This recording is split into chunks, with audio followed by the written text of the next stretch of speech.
Hello everybody, today is January 29th, 2012. Occupied. Japanese nuclear foes defy order to remove tents. Occupying the grounds of the Ministry of Economy, Trade and Industry. And I don't know if you guys heard that Occupy Oakland, there was over 300 arrests last night and the use of tear gas, etc. Japanese anti-nuclear protesters defied a government order Friday to vacate the area in front of the Ministry of Economy, Trade and Industry in Tokyo's Kashigamaseki, and sorry if I'm pronouncing it wrong.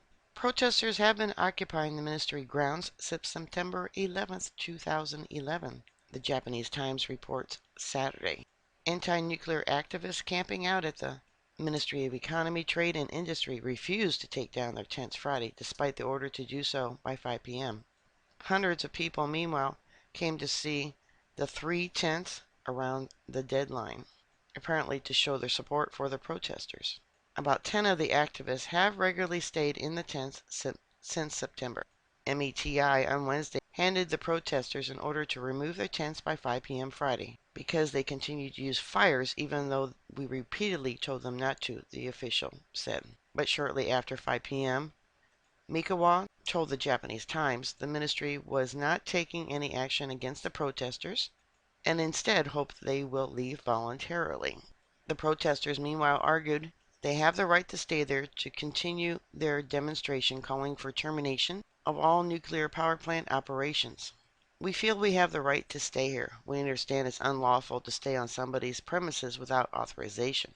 But this space is a very public place, which gives us the right to be here, said one of the leaders, a restaurant owner, told the Japanese Times.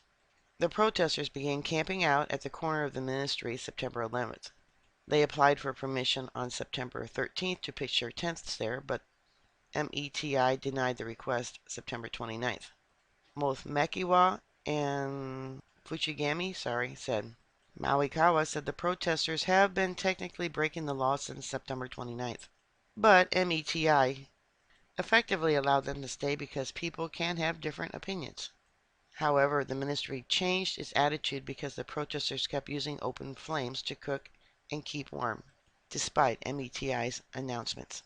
Well, I wish them the best. These nuclear power plants are definitely not safe.